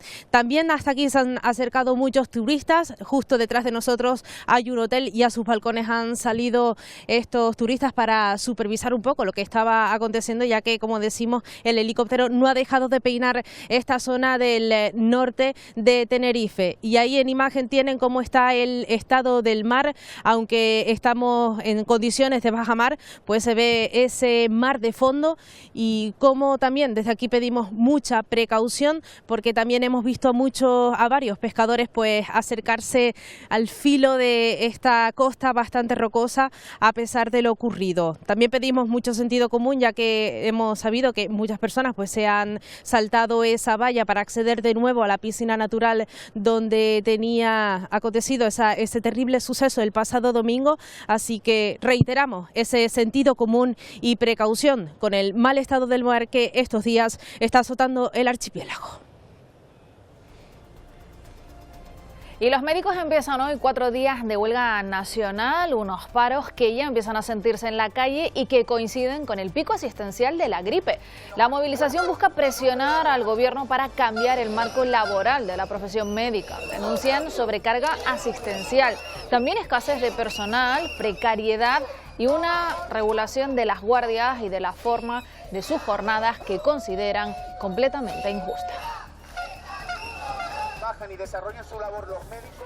Y se reactiva el caso Residencias. Los familiares de las más de 7.290 víctimas buscan ahora respuestas y que se abra una macrocausa que ocasionó miles de fallecimientos durante la pandemia de la COVID. 3 antiguos altos cargos sanitarios de la Comunidad de Madrid declararán hoy y mañana como imputados. Conoceremos las explicaciones de las distintas versiones de esos protocolos que establecieron quién podía o no ser trasladado a un hospital. Ya está previsto que el gobierno destituya a Antonio Hernández, mano derecha de Francisco Salazar en la Moncloa. La decisión será efectiva hoy en el Consejo de Ministros tras el escándalo por las denuncias de acoso sexual por parte de 2 subordinadas. Hernández niega tajantemente haber protegido o encubierto a su excompañero. Aún así, el partido ha insistido en su salida.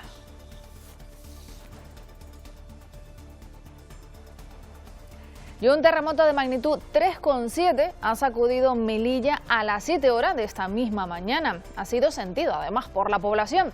El epicentro se ha registrado en Alborán Sur y la profundidad ha sido de 0 kilómetros. Son datos del Instituto Geográfico Nacional, que también aseguran que no ha causado daño. Este lunes por la tarde otro terremoto de magnitud inferior de 2,6 sí que sorprendió también a los vecinos de Murcia, tras notarlo, eso sí, durante 10 segundos. Y Japón lanza otra alerta de terremoto. Aseguran que podría repetirse un seísmo mayor en el que han vivido en estos últimos días. Un día después de sufrir el gran temblor de magnitud 7,6, que ha venido acompañado de grandes réplicas, las autoridades han pedido ahora a la población que se alejen de las zonas de costa. Más de 90.000 personas han tenido que ser ya evacuadas.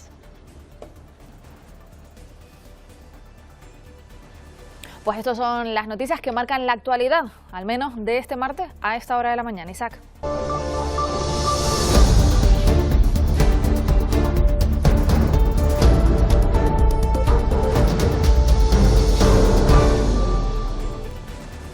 Seguimos en Buenos Días Canarias y ahora tiempo para los deportes.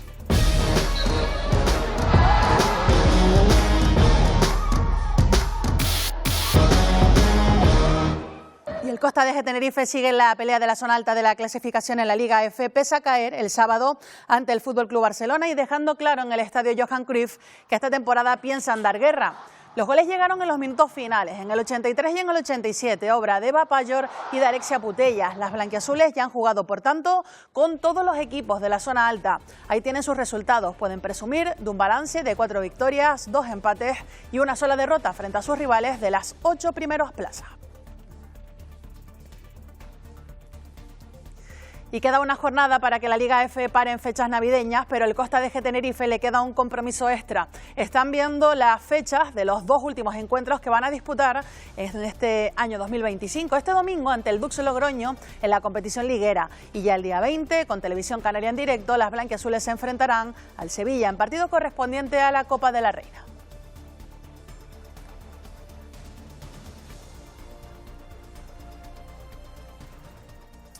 Y vamos con el Club Deportivo Tenerife, que ya saben, no pudo pasar del empate a 2 en su visita al Anxe Carro ante el Lugo. Y eso que los blanquiazules se colocaron 0-2 en el marcador con un nuevo doblete, con un nuevo tanto de Fabricio, el brasileño, que volvía a ver portería. El principal motivo de ese empate, ese polémico penalti en la recta final del encuentro. El árbitro pitó la pena máxima en esta acción en la que la pelota rebota en la mano de César Álvarez. Una jugada muy discutida por parte del cuadro blanquiazul, pero que el colegiado, tras revisar el videoarbitraje, siguió considerando como penalti.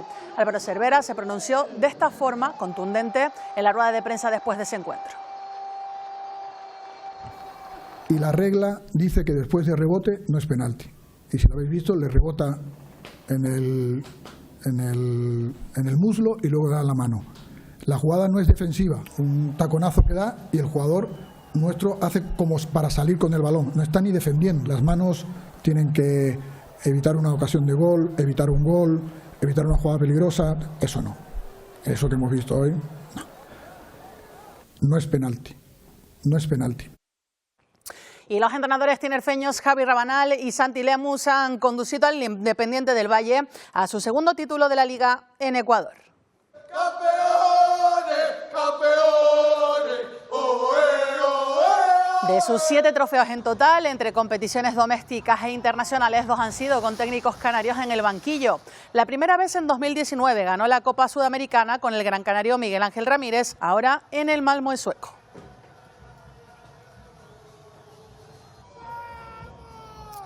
Vamos con baloncesto. Al Dreamland Gran Canaria se le está complicando su presencia en la Copa del Rey. Tras perder ante el Bilbao Basket, encadena su tercera derrota, la sexta en 9 jornadas en ACB, en un partido que era clave de cara a su presencia, como decimos, en esa cita copera. El encuentro estuvo tan reñido que comenzó con empate a 55 el último cuarto. 10 minutos en los que cualquiera de los dos equipos pudo llevarse el triunfo. Los de Jaka Lakovic terminaron perdiendo por 7 de diferencia. Nico Brusino, con 17 puntos y 6 rebotes, fue el mejor del Gran K. Tenemos que mirar también a nuestros partidos todos de toda temporada. No jugamos solo para Copa, jugamos para playoff, para toda la temporada. Entonces nosotros tenemos que seguir creciendo. Hoy se ha visto muchas cosas positivas. Y derrota por un solo punto de la Laguna Tenerife ante el Real Madrid. El partido iba a 70-69 y sobre la bocina apareció Sergio Llull con otra de sus legendarias canastas de último segundo. Puso el 70-71 definitivo en el marcador. Muy buena imagen de los aurinegros pese a la baja de Marceliño Huertas. Ahora toca partido de la Basketball Champions League mañana en el Santiago Martín.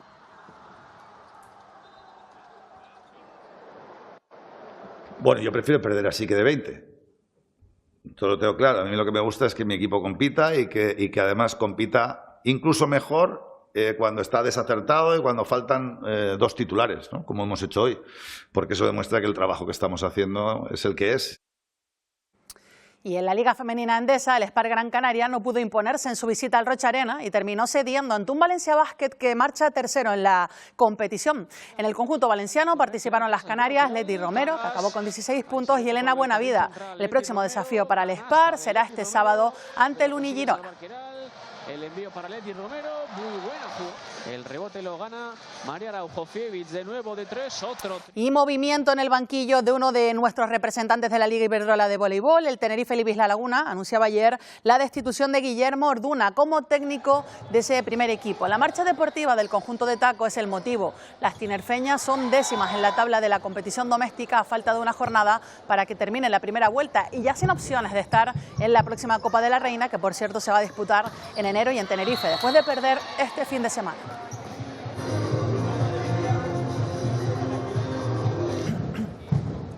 Y Y vamos ahora con un jugador de dardos que compite en la PDC, la Corporación Profesional Internacional.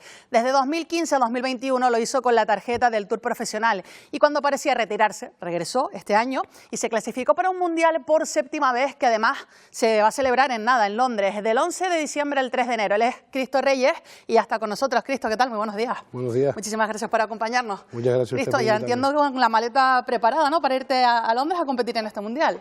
Bueno, sí, más o menos. La preparamos mañana, a última hora siempre. Bueno, entiendo que muy contento, ¿no? Satisfecho con la posibilidad de estar, ¿no?, en este torneo. Sí, la verdad que muy contento porque cuesta mucho llegar ahí y bueno, a intentar aprovechar la oportunidad de nuevo. ¿Cómo llegas a ese mundial, Cristo? Ganando una prueba que se hizo en Segovia hace una semana, pues ir a Segovia y al final que salieran bien las cosas. Que salieran bien las cosas, sí. Cristo, cuéntanos un poquito, porque como hemos contado en la introducción de esta entrevista, tú te retiraste, ¿no?, al menos de forma momentánea de este mundo de los dardos, has vuelto por lo alto. Sí, bueno, fue un retiro momentáneo ya por el tema del COVID. Cuando llegó el COVID, pues tuve que dejar por el tema de enfermedad en casa. Mi padre tiene varias patologías y nada, no quería dejar para no coger el bichillo y nada, y ahora volví otra vez a ver qué tal. Cristo, ¿y con qué motivación te vas para Londres? ¿Qué sensaciones tienes? Pues las mejores de siempre. Vamos a intentar hacer lo mejor que podamos y nada, dejar Tenerife, Canarias, España, lo más alto que podamos. Tú sabes que aquí en Canarias somos mucho de echarnos unos dardos, ¿no? A lo mejor en los asaderos, en las chuletadas en casa. ¿Tú cómo empezaste en este mundillo? Bueno, empecé muy pequeño, con 10 años, con mi padre. Mi padre también jugaba también a los dardos en ligas locales en Tenerife. Y nada, siempre lo acompañaba y al final pues lo que hace papá, pues quiere hacer el hijo y así entró el vicio. Bueno, está bien. Oye, Cristo, cuéntanos un poquito, esa creo que es la diana con la que entrenas, ¿no?, normalmente en casa o donde sea para llevar a cabo la práctica para luego la competición, porque ¿cómo compites? Por ejemplo, en Londres, ¿cómo vas a competir? ¿Cuál va a ser el modelo de competición? Bueno, el modelo siempre, el de siempre, ¿no?, el de los dardos 501, a bajar todo lo más rápido que puedas y cerrar siempre con un doble. Allí en el Mundial tiene una característica que se juega con sets. Tienes que hacer 3 sets, por ejemplo, en primera ronda hay que ganar 3 sets de 3 partidas. Cada 3 partidas ganas un set. Contra rivales de todo el mundo, ¿entiendes? Sí, me tocó un rival muy difícil, el número 10 del mundo, pero bueno, vamos a intentarlo. ¿Y cómo se hace? No sé si puedes tener alguna estrategia, si tenés una forma de juego, es un poquito como vaya llevando la partida, pues vas por un lado o por otro. Es más por experiencia, es más, al final tienes que llevar años jugando para poder tú sacar tu tema para jugar. Al final todos los jugadores tiramos diferente y cada uno tiene lo suyo. ¿Y cuál es tu forma de tirar? ¿Por qué te caracteriza? Bueno, yo tiro, la verdad que tengo un tiro muy estándar, no hago nada raro con la mano ni al lanzar ni nada, pero bien, cojo un poquito más rarillo el dardo, pero nada especial. Nada especial, entrenar, echar horas y nada especial. Cuéntanos alguna anécdota, Cristo, algo que hayas hecho de esto que vemos espectacular en los típicos mini vídeos en las redes sociales o en internet, algo que hayas hecho durante tu carrera que sea reseñable. Bueno, cuando empecé en PDC hace ya unos años, pude hacer 2 partidas perfectas en el circuito PDC. Son partidas sin fallo, entiendo. Sí, ¿no? partidas sin fallo, hacer 180, 141. Pues la verdad que hice 2 el primer año y lástima que eran torneos no televisados. Pero bueno, al final en casa, en redes sociales y tal, pues al final me pongo ahí a entrenar y he hecho alguna también en directo. Eso lo sabes tú, eso no hace falta ni que esté televisado ni nada. Cristo, cuéntanos un poquito también, porque entiendo que esto es un hobby, ¿no? De esto de los dardos es muy difícil mantenerse o bueno, que sea tu trabajo principal, al menos en nuestro archipiélago, en nuestro país. No sé si fuera así tiene un poquito más de peso. Fuera tiene un poquito, fuera tiene mucho peso, sí, sobre todo Inglaterra, Alemania, Holanda. En España cada vez vamos a más, la verdad. Hace unos años no había tanta afición, ahora cada vez hay más jugadores. Y a nivel de Canarias, pues cada vez también hay más.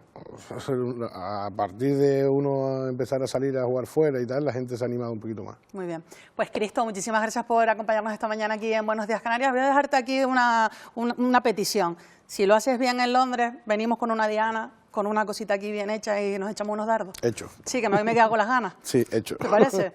Bueno, pues muchísimas gracias. Pues Cristo Reyes, hoy acabamos el tiempo de deportes hablando de dardos. Isaac, vamos a estar pendientes seguro, ¿no?, de lo que haga y a ver si nos trae buenas noticias. Pendientes y Cristo, te vamos a citar para que vengas aquí a hacernos una demostración. Yo me quedé con las ganas, pensé que íbamos a verlo. Yo también. Pero bueno, será la próxima vez. Gracias, Fati. Isaac, hasta mañana. Bueno, nos vamos a ir unos minutos a publicidad y a la vuelta, en nuestro espacio de igualdad, vamos a hablar de nuevos fallos en las pulseras telemáticas. Una asociación de Granada prepara una demanda colectiva y ha abierto un formulario para recopilar testimonios de posibles afectadas. En un momento, Noemi Galván nos va a dar todos los detalles.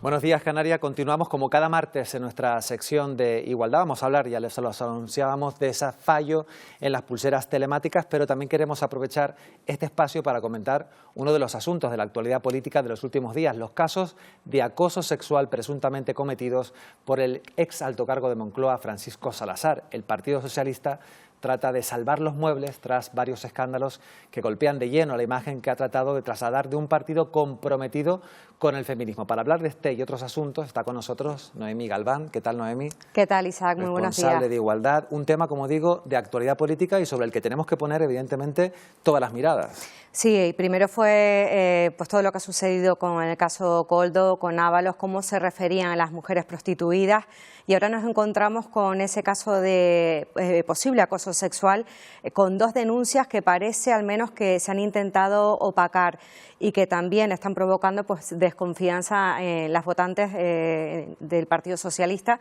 Y de todo ello queremos hablar con una mujer que es referente también de la lucha feminista dentro del partido, Marian Franquet, que además fue directora del Instituto Canario de Igualdad. Marian, muy buenos días. Hola, buenos días. Le pregunto directamente, ¿cree que se está resolviendo de manera adecuada esta crisis un poco de reputación que ha venido a conocerse tras esas denuncias? Yo creo que todavía quedan pasos por dar. Yo creo que hay dos líneas de actuación que son fundamentales para cualquier empresa, cualquier organización que se encuentra con una situación de acoso interna. Una es la transparencia y otra es la contundencia. Creo que, bueno, han habido errores que son muy obvios, ¿no? La tardanza a la hora de contactar con las víctimas y aplicar un protocolo que además es eso, es un protocolo. Los protocolos marcan los procedimientos y obviamente ha habido un error en la aplicación de esos procedimientos. Y eso requiere, cuando es una organización política, que además es una organización que tiene que ser ejemplarizante, ¿no? en su proceder, acorde a su ideología y acorde a sus principios, tiene que ser pues muy transparente en qué es lo que se ha hecho y cómo se ha hecho, siempre esa transparencia teniendo en cuenta, sin lugar a duda, la protección de las víctimas, y por otro lado la contundencia. No puede haber titubeos a la hora de tener muy claro las medidas que se toman, que siempre tienen que ser para la protección y la reparación de las víctimas.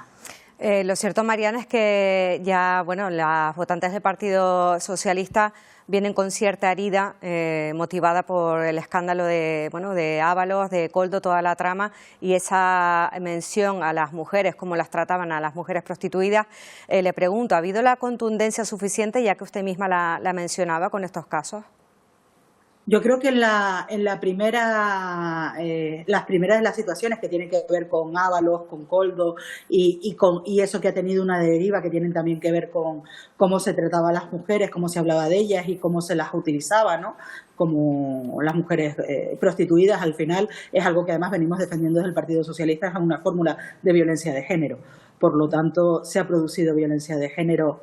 Estamos todavía en las presunciones, pero es un hecho muy grave. Y creo que ahí el apartarlos rápidamente, los ceses y demás, ha sido rápido y ha sido contundente.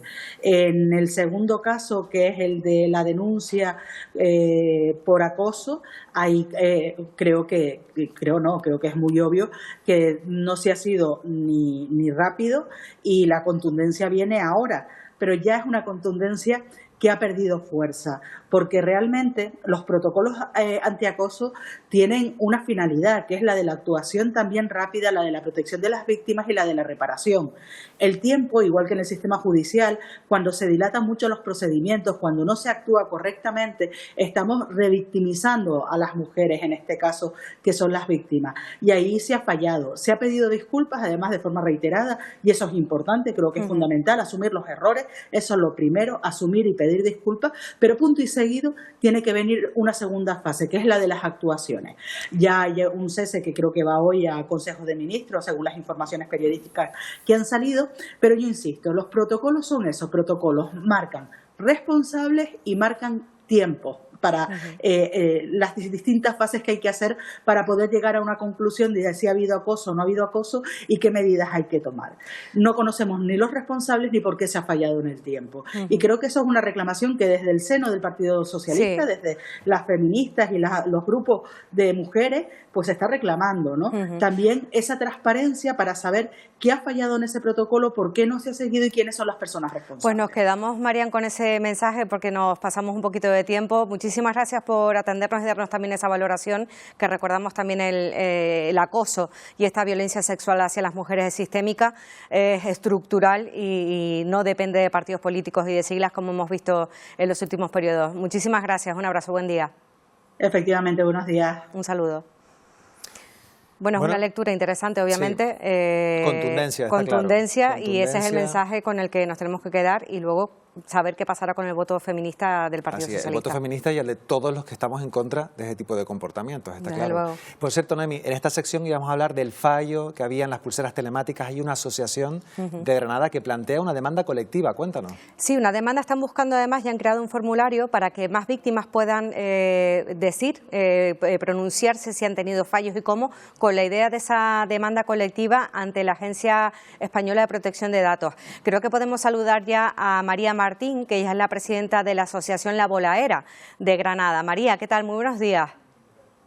Muy buenos días. Gracias a vosotros por atendernos. Encantada de saludarla. María, hay un testimonio que hemos escuchado durante este tiempo. La ministra de Igualdad ha hablado constantemente de fallos puntuales. ¿Ustedes tienen conocimiento de que la realidad no es así, precisamente, de que se produjeron más fallos de las pulseras telemáticas? Los fallos se están produciendo desde que se hizo el trasvase de datos. Con los anteriores dispositivos que eran buenos dentro de la relatividad. Había fallos, pero pocos. Lo que denunciábamos nosotros en aquel tiempo eran los protocolos que no estaban funcionando. O sea, estamos hablando del 2024, antes de que se hiciera el trasvase a la empresa Vodafone Securitas. Entonces, ahí tuvimos en junio, el 13 de junio de 2024, una reunión que nos convocó la Asociación de Juristas Temis, con Fiscalía, con juezas de violencia, con la coordinadora de Pulseras Cometa, con subdelegación de Gobierno de Madrid, con las abogadas de Temis, trabajadoras de Temis. Nosotras hicimos nuestro diagnóstico porque somos víctimas, una red de víctimas, que nos ayudamos unas a otras y tenemos perfectamente hecho un diagnóstico de todos los fallos del sistema. María, entonces, le voy a pedir que nos dé preguntas un poquito más cortitas porque vamos fatal de tiempo. Vale. Para ir ustedes al grano, han creado ustedes en la asociación un formulario de contacto para mujeres que quieran denunciar y atestiguar de alguna manera y armar esa demanda colectiva que primero pretenden ustedes que sea ante la Agencia Española de Protección de Datos, pero luego contra las administraciones que tengan responsabilidad en ello. ¿Dónde podemos encontrar ese formulario? Ese formulario está en todas nuestras redes sociales y, por supuesto, hay que decirle a la víctima que está completamente encriptado, solo tiene acceso a él una de nuestras abogadas y con todos los controles que puede tener un formulario de esta categoría. Entonces, que no teman por sus datos porque son inamovibles y solo los tiene acceso una persona. Así que, por favor, estamos haciendo un llamamiento a todas las víctimas que estén con estos problemas, que no es solo fallos puntuales. Desde que está el nuevo dispositivo le están dando fallos todos los días, que hay víctimas, compañeras que tenemos que se han quitado directamente el dispositivo porque le está pitando todo el rato, y eso llamamos tortura institucional, y se está revictimizando constantemente a las víctimas. Pues con ese mensaje nos quedamos. María Martín, presidenta de la Asociación La Bolaera de Granada, muchísimas gracias por acompañarnos. A vosotros, gracias. Bueno, seguimos con esa preocupación de esos fallos de los dispositivos telemáticos de las pulseras. Continúa adelante, pero al mismo tiempo hay que mandar también un mensaje de tranquilidad, porque María Martín en su momento increpó a la ministra de Igualdad, lo estábamos viendo en las colas que podían ver de fondo, acusándola de complicidad con los maltratadores en ese sentido. Lo cierto es que a día de hoy no se ha producido ningún asesinato de ninguna mujer que lleve su agresor uno de estos dispositivos. Importante el papel que hacen este tipo de asociaciones. Luego los errores pues hay que corregirlos, obviamente. Sí. Noemí Galván, nos vemos la semana que viene. Hasta la próxima semana, Isaac. Gracias. Hasta luego.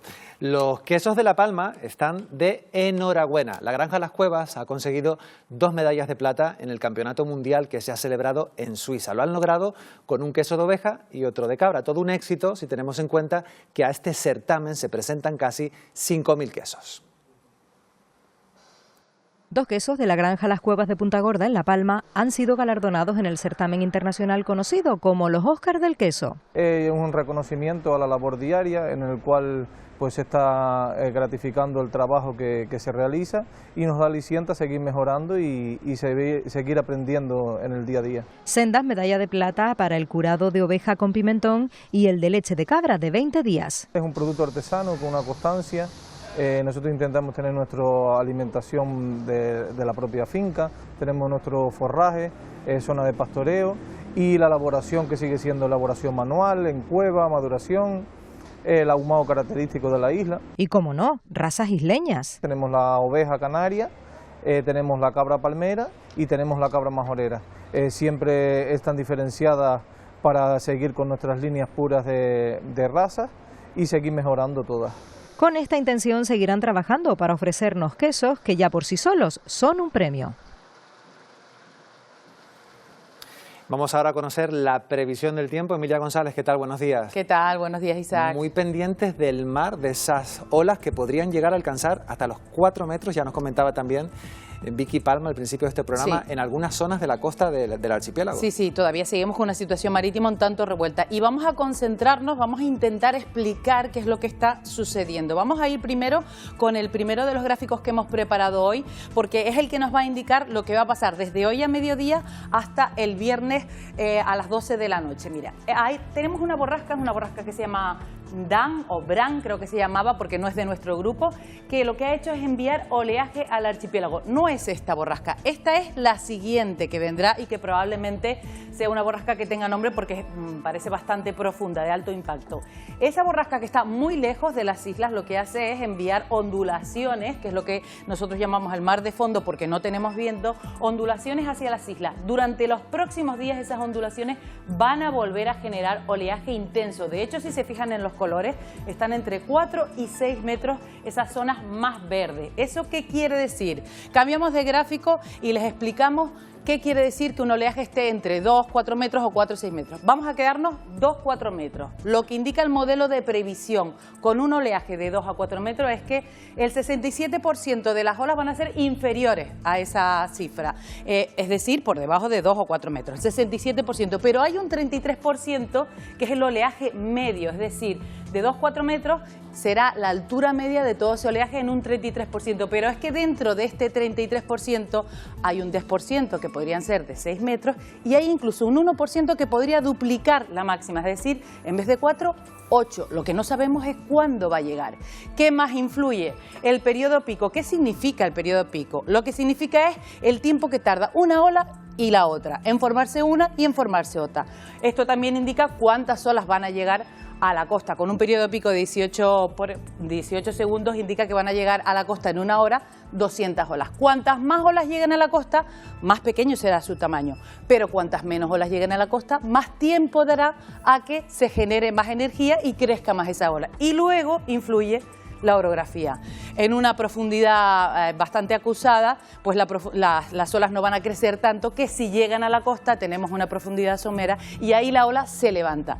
Eso es exactamente lo que ha pasado durante este fin de semana con ese oleaje y ese mar de fondo, que lo que ha traído es esas olas espontáneas con ese mar de fondo de 2 a 4 metros, pero que en algún momento pudieron llegar incluso a los 6 metros, incluso, como digo, superarla. Lo que pasa es que nunca se sabe cuándo puede pasar esto. Vamos a quedarnos con la previsión para las próximas horas.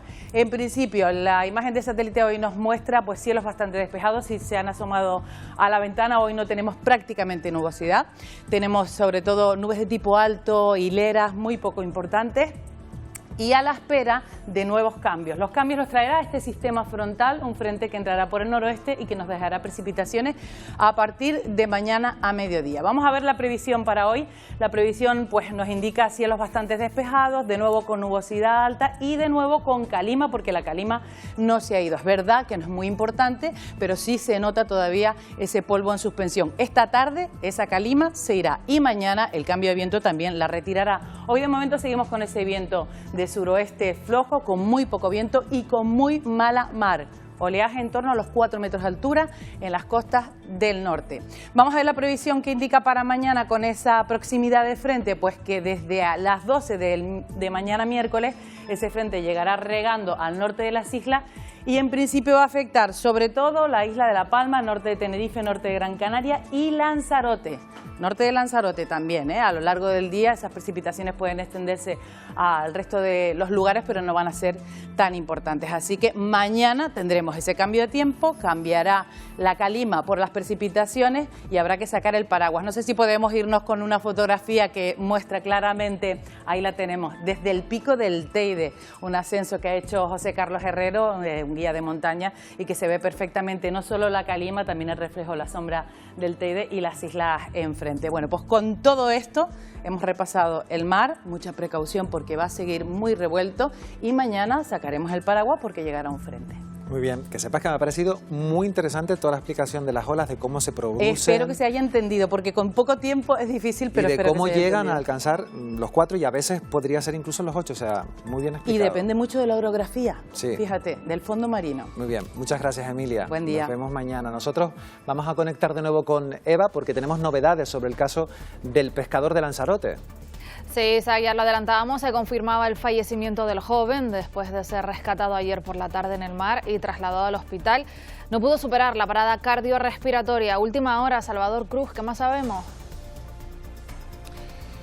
Una imprudencia, Eva, buenos días Canarias, que lamentablemente ha terminado en tragedia. El joven pescador de 27 años, como dices, ingresó aquí en este hospital, el Hospital Universitario Dr. José Molina Orosa de Arrecife, en la tarde de este lunes en estado crítico, pero falleció horas después. Un golpe de mar arrastró al joven cuando se encontraba pescando en Los Charcones, una zona conocida por su peligrosidad y por el oleaje que en días de mala mar bate y rompe con fuerza contra las rocas. Junto a él había otro afectado, pero afortunadamente logró salir del agua por sus propios medios. Desde el Centro Coordinador de Emergencias, desde el 112, advierten que se mantiene la prealerta por fenómenos adversos en la costa, por lo que hay que extremar las precauciones, principalmente en el litoral norte de Gran Canaria y en la costa oeste y norte del resto de las islas, Eva. También desde primera hora de la mañana se lo hemos contado, estamos pendientes de ese dispositivo de búsqueda en el mar tras la tragedia vivida en Los Gigantes, en el sur de Tenerife, que le costó la vida a 4 personas. Itziar, ¿tenemos alguna novedad? No, de momento, Eva, ninguna novedad. La Guardia Civil nos confirma que continúa la búsqueda de esa posible 5ª persona desaparecida tras lo ocurrido el pasado domingo. Ahora, tanto el helicóptero como el barco de salvamento marítimo están peinando la zona, el área que se centra entre este puerto Santiago y la punta de Teno. Están peinando toda esa zona y, como ven ahora la imagen en directo, es del mal estado de la mar que azota esta costa de Los Gigantes. También a lo largo de la mañana hemos visto cómo hasta aquí se desplazaban agentes de la policía local y también de Protección Civil, ordenando a varios pescadores que se encontraban en esta zona rocosa a abandonar la zona, porque recordamos, estamos en prealerta por fenómenos costeros y esto hace que pues tengamos que tener precaución y prohibir el acceso a estas zonas como la piscina de Isla Cangrejo, donde sucedía esa terrible tragedia el pasado domingo. Aquí, como ven, la imagen también es de mucha expectación de los turistas que se acercan hasta este mirador para ver cómo pues continúan esas labores de rastreo en esta zona de los gigantes. En las posteriores y en las próximas ediciones de informativas les mantendremos, valga la redundancia, informados acerca de cómo continúa este operativo de búsqueda aquí en la zona de los gigantes. Y otra de las noticias del día es la huelga de los médicos que están llevando a cabo para mostrar su rechazo al borrador del Estatuto Marco que llevan casi 3 años negociando con el gobierno. Los sindicatos insisten en que el documento no recoge una mejora real de las condiciones laborales y reclaman un estatuto propio, garantías claras también sobre la clasificación profesional y la regulación de sus guardias. Las protestas se prolongarán al menos hasta el 12 de diciembre. El Ministerio de Sanidad ha reiterado en estas últimas horas que no se plantea retirar el nuevo estatuto. Pues esto es todo por hoy. Recuerden que si quieren ponerse en contacto con nosotros pueden hacerlo para denunciar alguna situación. Les recordamos nuestro número de WhatsApp 679-773-238. Si prefieren hacerlo por correo electrónico pueden hacerlo a oficinadelespectador@tvcanaria.t1. TV, estamos atentos a su mensaje y cada miércoles trataremos de darles respuesta. Con esto terminamos por hoy. Isaac. Muchas gracias, Eva. Nosotros ya acabamos, nos vamos y lo hacemos mirando al mar. Es la imagen que nos llega desde Los Gigantes, en el sur de la isla de Tenerife, donde a esta hora, ya han escuchado a nuestra compañera, se sigue buscando a una persona desaparecida en la piscina natural Isla Cangrejo. Recordamos que las islas se encuentran en prealerta por fenómenos costeros. El mar, como vemos, bate con fuerza en la costa, por lo que se recomienda precaución y hacer caso de las advertencias. Ya saben que pueden seguir informados en nuestras redes sociales, la web y el Telenoticias 1 a partir de las 2:30. Nosotros regresamos mañana a las 8 de la mañana para darles los buenos días Canarias.